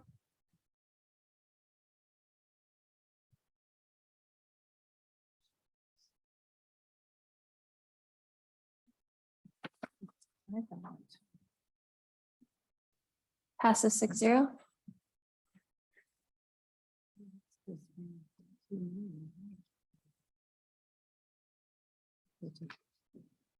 Item S6, public hearing and ordinance submitting zoning restrictions to rezone 179.38 acres into the Wild Horse Crossing annexation site from County 1A to City 1A, Agricultural 1, introduced June 13, 2022 by Councilor Sarah Martinez. Planning and Zoning Commission voted 7-0 on May 11th, 2022 to recommend approval. May we have a staff report? Thank you, President Graham, members of council. The applicant is proposing to rezone the entire Wild Horse annexation area, 179.38 acres into an A1 agricultural zone district in accordance with the annexation agreement, which was approved on January 31st, 2022. Prior to development, areas that contain uses not allowed in the A1 zone district must be rezoned according to the Pueblo Regional Comprehensive Plan. The Wild Horse annexation area has an approved master plan that includes commercial uses within the southern portion, a small portion of high-density residential west of the commercial uses, and light industrial within the northern portion of the annexation area. Future rezonings will occur prior to development. The A1 zone district is a holding zone in the interim. Madam President, staff requests that all documents from the Planning and Zoning Commission regarding this matter, case number Z2203 dated May 11th, 2022, be made part of the record for this hearing. The owners of the property are present and here to speak in favor. So ordered. Is there anybody wishing to speak in favor of this ordinance?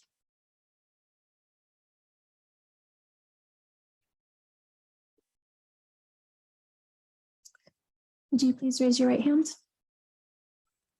Please raise your right hand. Like, would you swear or affirm that the testimony you shall give before the Pueblo City Council is the truth, the whole truth, and nothing but the truth? Please state your name for the record. John Singletary. Thank you. I'm a part of the Wild Horse development, and we concur with everything. We're just following our steps that are necessary, outlined by staff and the council. So this was just another part of the process. If you have any questions, I'd be happy to answer them. Thank you for being here. Is there anybody else wishing to speak in favor of this ordinance? Seeing none. Anybody wishing to speak against this ordinance? Seeing none. We have a motion to approve. Motion to approve. Any discussion? Okay, call for the vote.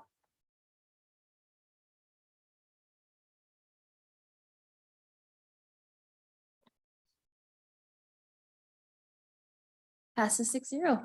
Thank you very much. Item S7, public hearing and ordinance approving an intergovernmental agreement between the City of Pueblo, Municipal Corporation, and Colorado Department of Labor and Employment by and through the Division of Workers' Compensation for the rental of courtroom number 2 in the Pueblo Municipal Court, introduced June 13, 2022 by Councilor Sarah Martinez. May we have a staff report? Yes, Madam President, members of council.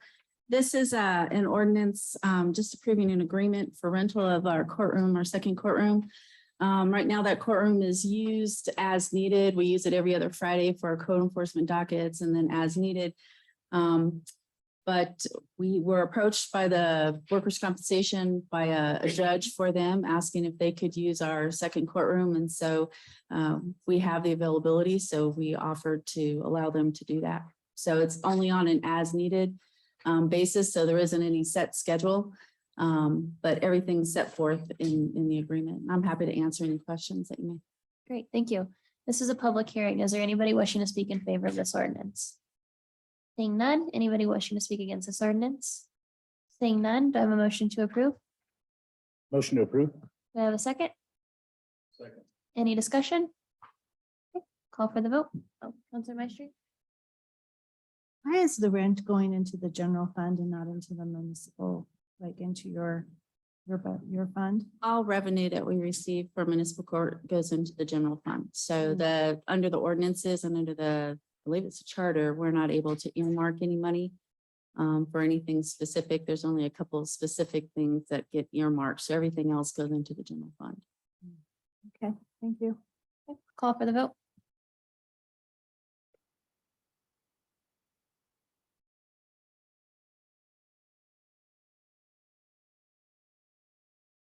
Passes 6-0. Item S8, public hearing and ordinance approving and authorizing the mayor to execute 1, a contract to buy and sell real estate between the City of Pueblo, Colorado Municipal Corporation as seller, and Inhab X LLC, a Colorado Limited Liability Company as buyer, and 2, a contract to buy and sell real estate between the City of Pueblo, Colorado Municipal Corporation as buyer, and Inhab X LLC, a Colorado Limited Liability Company as seller, relating to RFP 22-017 for the sale of property located in the bluff section of the blocks, introduced June 13, 2022 by Councilor Sarah Martinez. May we have a staff report? Madam President, members of council.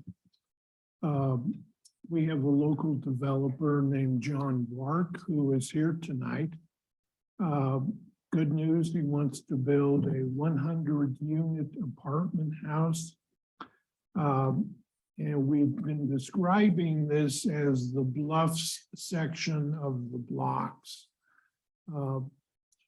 He was interested in purchasing 2 parcels owned by the city. So to be fair, we issued an RFP. I think there were a couple of bids received.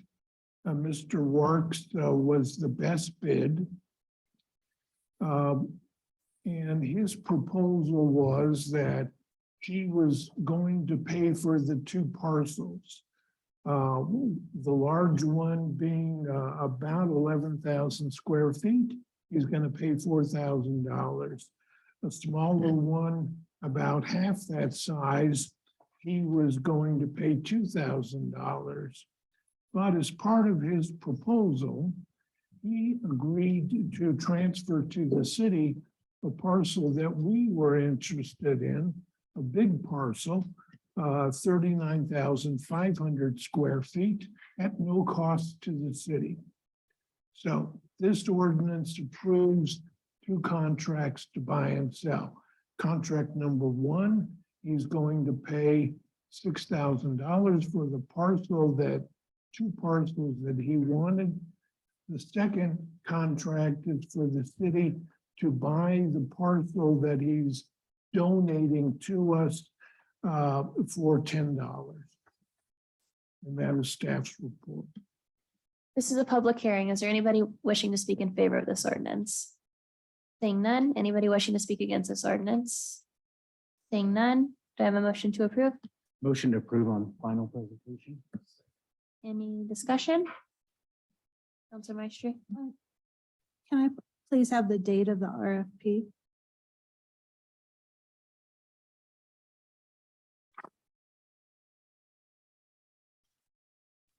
February 4th, 2022, RFP number 22-017. Counselor Martinez. Are we good? Yeah, okay. I'm wondering if there's a map of the parcels that we're talking about. By chance? Not with us tonight, I'm wondering if, I know that at one point when we talked about it, it was the road that went down to the kayak park. Is that the parcel that's in question? Mr. Wark, Sorry, John. would you explain the location of these lots? You'll have to be sworn in. Do you swear or affirm that the testimony you shall give before the Pueblo City Council is the truth, the whole truth, and nothing but the truth? Please state your name for the record. Thank you. Turn your mic on, Mr. Work. Thank you. Nope. No, there we go. The road, the parcel that we are conveying to the city in exchange for these others is the parcel with the road that goes down to the Whitewater Park. Okay, so that's gonna be the cities. Yes. Gotcha. Okay. Any other questions? Oh, go ahead. Keep going. Just keep going. And then I know about, so the stairway up by the Union Bridge. Is that another parcel or no? That's a parcel that we have, but is not changing hands or is not part of this discussion. Okay, call for the vote.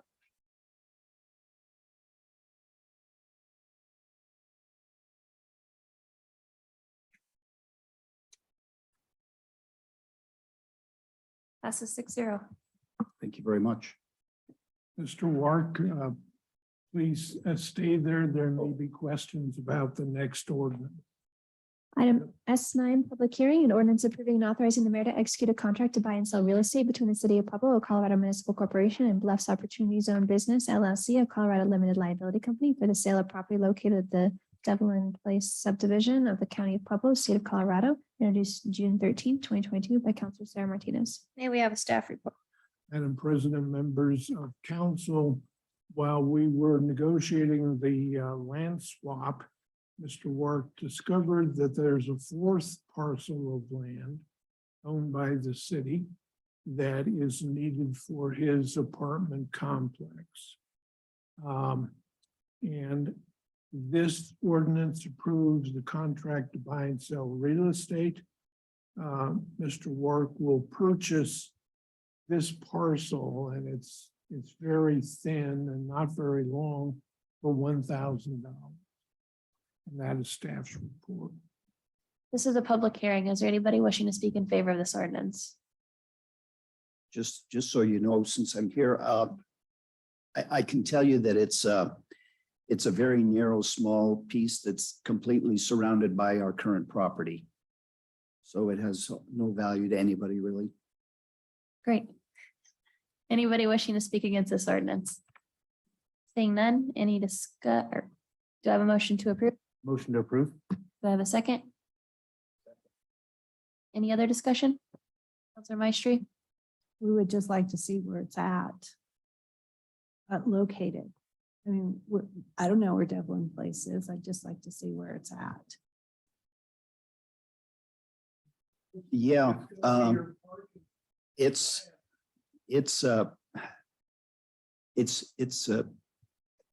hard to describe where it's at, but I can describe that it's a former street, a very small street. It's never been used by the city or anybody. It was embedded in Doug Miller's property, which we acquired. We didn't even know that the parcel existed. And the city didn't know the parcel existed until we were doing the survey work. So it's hard for me to tell you exactly where it is, other than a very small piece of land right in the middle of the land that we bought from Doug Miller. I know that's kind of vague because you don't know what that means, but Is it on the riverside? no, it's on the other side of Pearl Street. It would be, it's very close to Sarah Martinez's house. It's describing a location without a map is difficult. Yeah, let's do that if that's okay. You need to see this? Yes. Was there an RFP for this one also? Would we convey a piece of property without an RFP?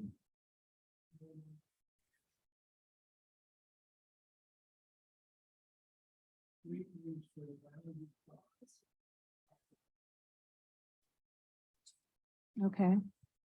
Let me ask you this, though. And no offense to Mr. Work, but say his project doesn't go through. So you're saying it doesn't have any value now. But say his project doesn't go through and he sells his property, that adds a lot of value to it. Is there something in this agreement that says that if his project doesn't go through, that he has to convey it back to us? In any one of the.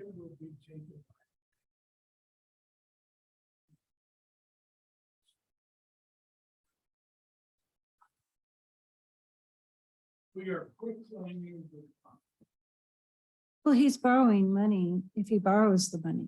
But what I'm saying is if he doesn't get the financing to do we have all of these little things that make his property a whole. And say he just doesn't go forward with it. He doesn't owe any money on it, but it does make that piece very valuable. I don't think the piece has any value. It's in the middle of another piece of land that Mr. Work owns, so it would have no value to anybody but Mr. Work.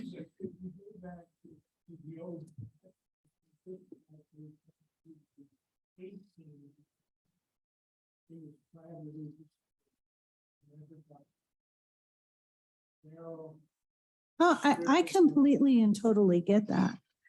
But I've also dealt in real estate for many, many years. And it might just be a little piece here and a little piece here and a little piece here, but it makes a whole.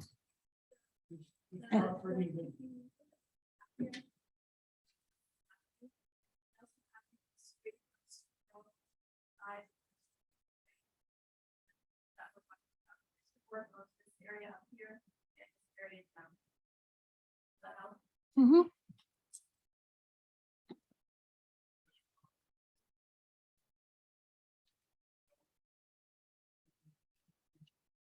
of the existence of the city of Pueblo.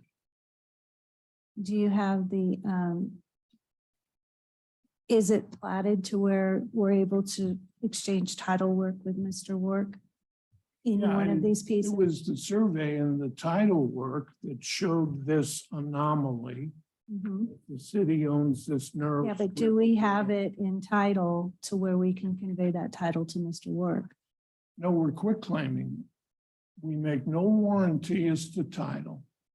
He takes it, hey, whatever we have, you have. There's no warranty on this particular parcel. All right, thank you. Call for the vote. Counselor Winter? John, I think the problem is that, at least this is my opinion, is that this should have all been done probably in open session with the Conservancy District and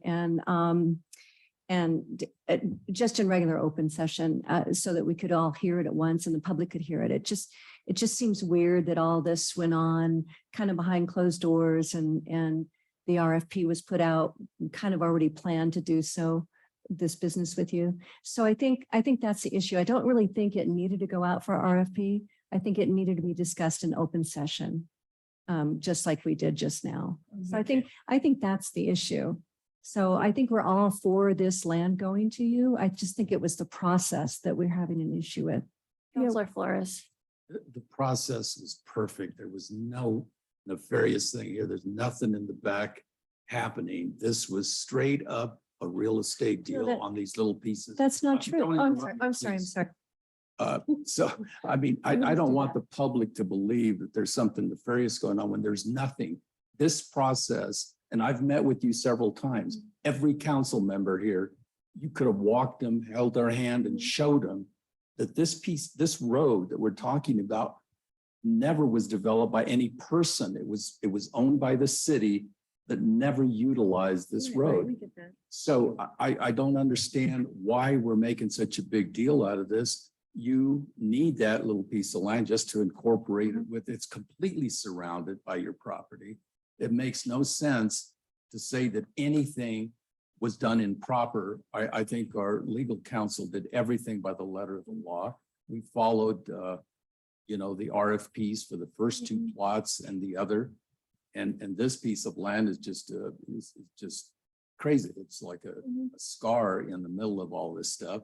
And you should have every right to purchase it. Thank you. I agree, Dennis. What I'm saying is that we had executive session and we were told that we were going to trade property with Mr. Work. I said, how are you going to RFP that? Then it was like, oh, well, I don't know how we're going to.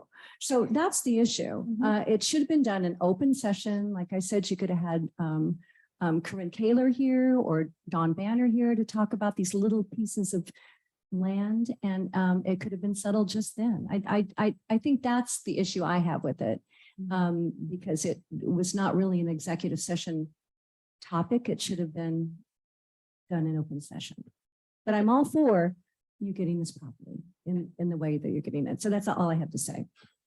Yeah, we are constantly looking for consistency with land exchange, property exchange, and we're just looking for consistency and so that we are presented with the right things. It has really nothing to do with you, John. Yeah, no, Thank you. I'm not taking it personally, and I Thank you. want the council to know and be comfortable that land that has sat for 100 years unkept, vacant, is going to turn into, a large 6-story building. So the good news is it's going to turn out real well. Just We should probably RFP that park that just sits there underdeveloped. Counselor Flores, did you? I'm sure that's a nice person. Just for the record, the Public Conservancy District has nothing to do with this real estate deal. Why they were brought up, I don't know.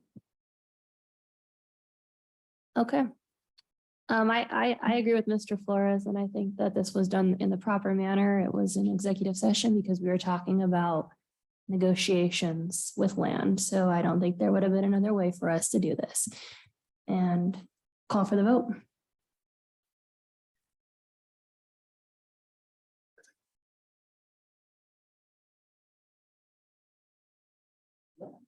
Passes 6-0.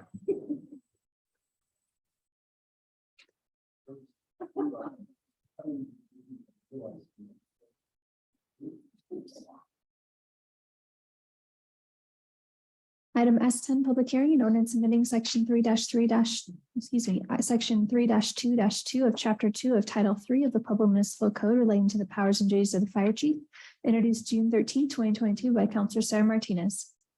May we have a staff report? Whoops, sorry, President Graham, members of council, pursuant to Colorado Constitution, Colorado revised statute, the city has the power to legislate upon, provide or contract for and regulate the furnishings of emergency ambulance services. With that, the fire chief is going to oversee that contract for compliance. And this is basically a housekeeping ordinance so that we match the state regulations. And I'll take any questions. Chief, this is a public hearing. Is there anybody wishing to speak in favor of this ordinance?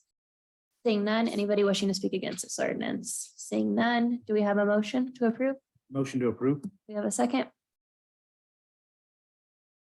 I'll second. Any discussion? Okay, call for the vote.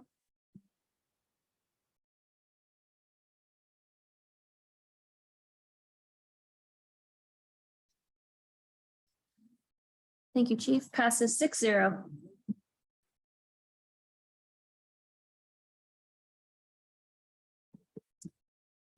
Item S11, public hearing. An ordinance amending the fiscal year 2022 staffing ordinance by adding five full-time positions to the authorized staffing for the purposes of supporting community development activities, introduced June 13, 2022 by Counselor Sarah Martinez. May we have a staff report? Yes, good evening, Madam President and members of City Council. The purpose of the ordinance before you is to amend city staffing levels in several city departments through the addition of 5 full-time positions with the specific intent of supporting development activities. I'm not going to go into great detail on the background, as I know that City Council has already had 2 work sessions on this in the last month. However, for the sake of public hearing, the background outlines that there is a significant change in the volume of development activities. We have a historic increase in the number of subdivision applications as an example. With that increase, that brings with it city staff duties and requirements that exceed the current staff capacity. The ordinance, if approved, would specifically add a deputy director of public works, a civil engineer transportation, an associate engineer 1, and converting a vacant funded pavement management technician to an associate field engineer within the public works department. This ordinance would also add 1 position to planning through the addition of a land use technician and 1 position to stormwater with a civil engineer drainage. The anticipated cost of adding these positions to include equipment, training, salaries, benefits for the remainder of 2022 would be about $244,000. You annualize that, it's $571,000. And with that, I'd be happy to answer any questions that you have. And I know that we have at least one of the department heads affected by this available as well. Thank you. This is a public hearing. Is there anybody wishing to speak in favor of this ordinance? Seeing none, anybody wishing to speak against this ordinance? Seeing none, do I have a motion to approve? Motion to approve. Any discussion? Call for the vote.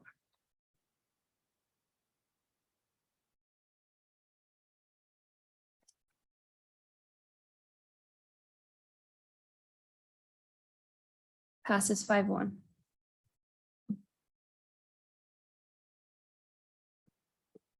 Item S12, public hearing and ordinance amending section 6-5-16 of chapter 5 of title 6 of the Pueblo Municipal Code relating to the fiscal year 2022 classification and pay plan by establishing the pay scale for civil engineer transportation, introduced June 13, 2022 by Counselor Sarah Martinez. May we have a staff report? Yes, good evening. Again, Madam President, members of council, the ordinance establishes the 2022 salary range for the new classification of civil engineer transportation as approved in the previous staffing ordinance. As this is a new class, no salary range exists for it at this time. So that's why we needed to do this ordinance to establish that. It does set the salary range consistent with other civil engineers in the city. The anticipated cost if the position is filled this year, which is the hope, is approximately $53,000 for 5 months. Annualized cost is about $124,800 to include salary and benefits. I believe that Public Works can absorb the cost of this in 2022 through existing salary savings out of the general fund. However, as an ongoing position, obviously, it will affect the 2023 budget as well. With that, I'd be happy to answer any questions you have. This is a public hearing. Is there anybody wishing to speak in favor of this ordinance? Seeing none, anybody wishing to speak against this ordinance? Seeing none, do I have a motion to approve? Do I have a second? Second. Any discussion? Call for the vote.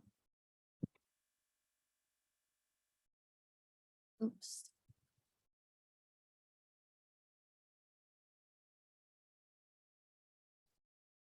Passes 5-1.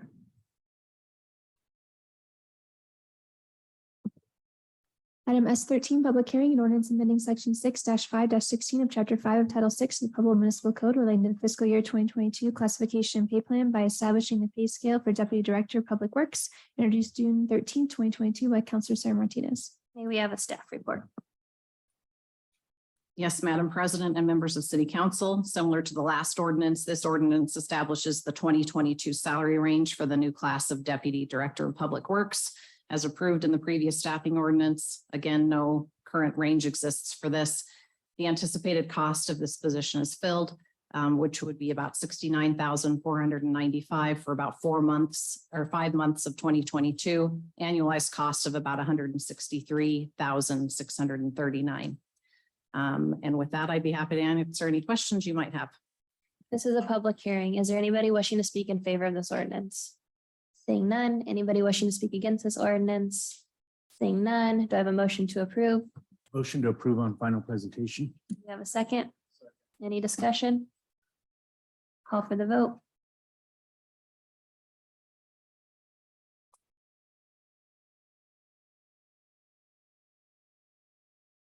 Passes 5-1. At this time, Councilor Martinez Ortega will be exiting the building, the room, for a conflict of interest.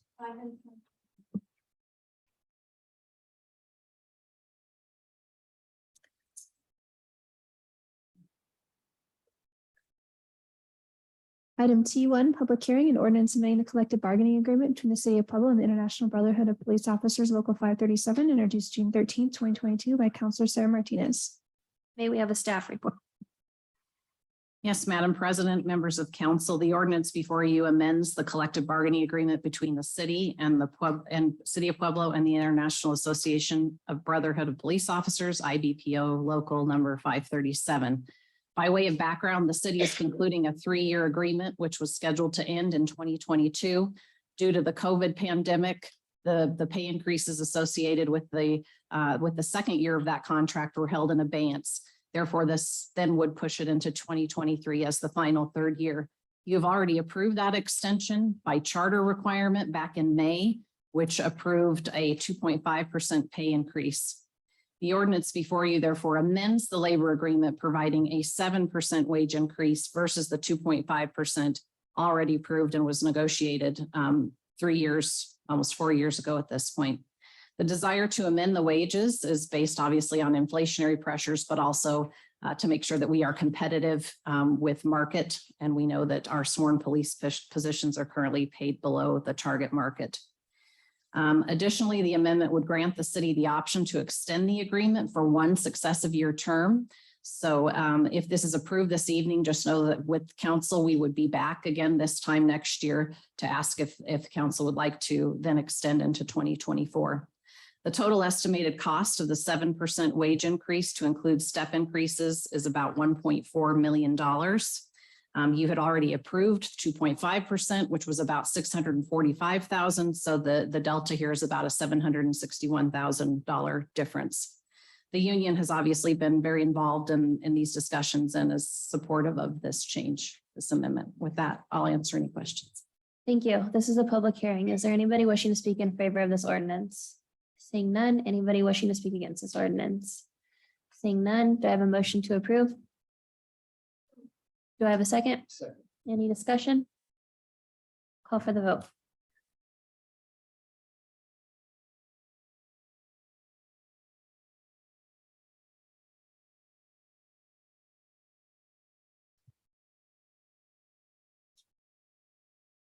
Passes 5-0. Okay. At this time, I will be recusing myself and Councilwoman Martinez will be taking over.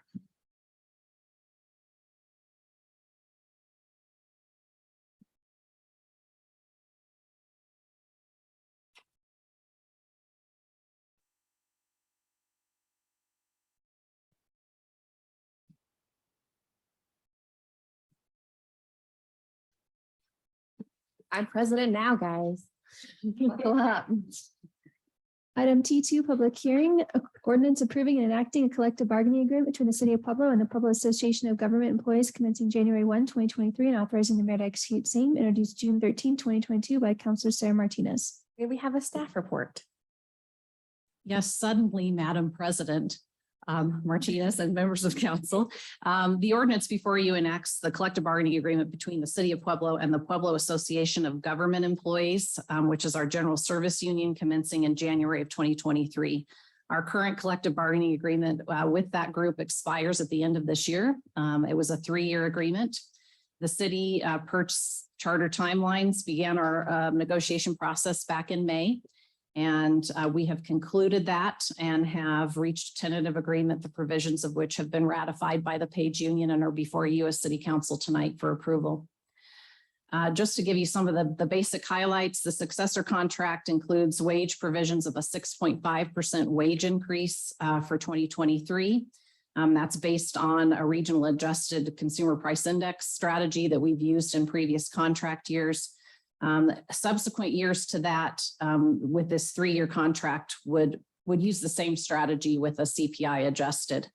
Additional salary range adjustments were made for about 25 additional classifications beyond the 6.5%. These were classes that were significantly paid under market according to the Colorado Municipal League survey data.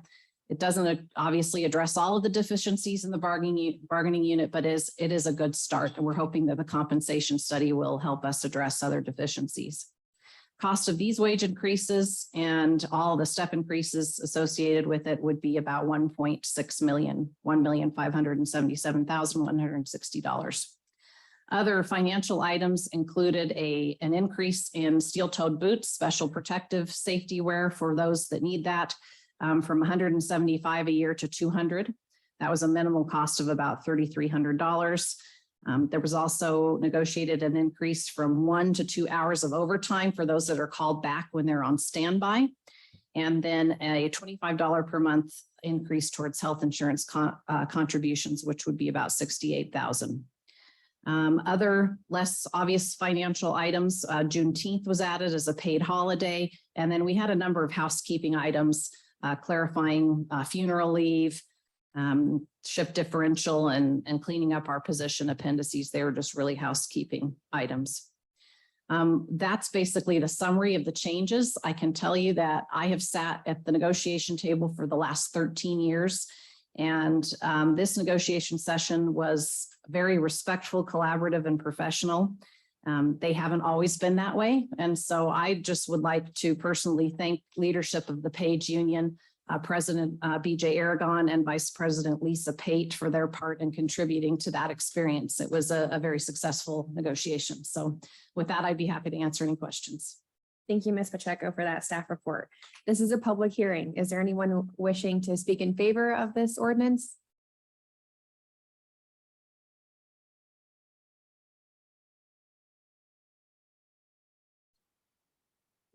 If it's going to be both BJ and Lisa, can you both be sworn in before testifying? Do you swear or affirm that the testimony you shall give before the Pueblo City Council is the truth, the whole truth, and nothing but the truth?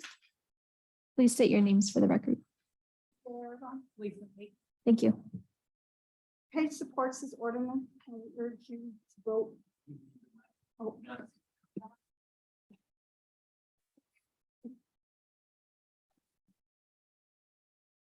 Page supports this ordinance and urge you to vote to approve this 3-year contract. Our workers have tried and will continue to try to make the city of Pueblo look the best and represent them in every way that we can. So please feel free to contact us on anything. Thank you. Thank you, BJ. Thank you, Lisa. Is there anyone else wanting to speak in favor of this ordinance? Seeing none, is there anyone wishing to testify against this ordinance? Seeing none, can I get a motion to approve Motion to approve. and a second? Or is there any discussion? Questions for Ms. Pacheco? I just think it's great to have that relationship. So thanks to the Page Union and thanks to HR for having a good collaborative conversation with that. With that, I'd like to call for the vote.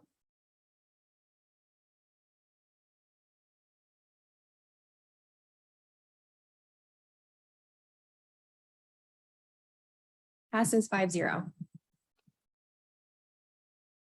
I would now entertain a motion to go into executive session.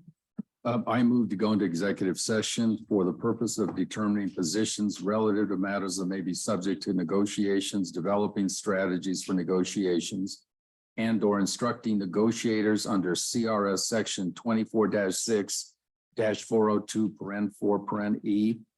And the following additional details are provided for identification purposes. To instruct negotiators regarding economic development projects and issues presented by the Pueblo Economic Development Corporation, acting as agent for the city of Pueblo. Can I get a second? Second. We are now. Oh, and then I have to call for the vote. Call for the vote. And it's going a voice vote or, okay.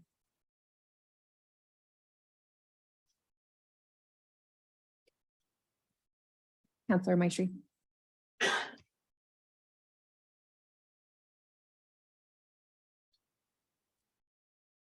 Passes 6-0. We are now going into executive session.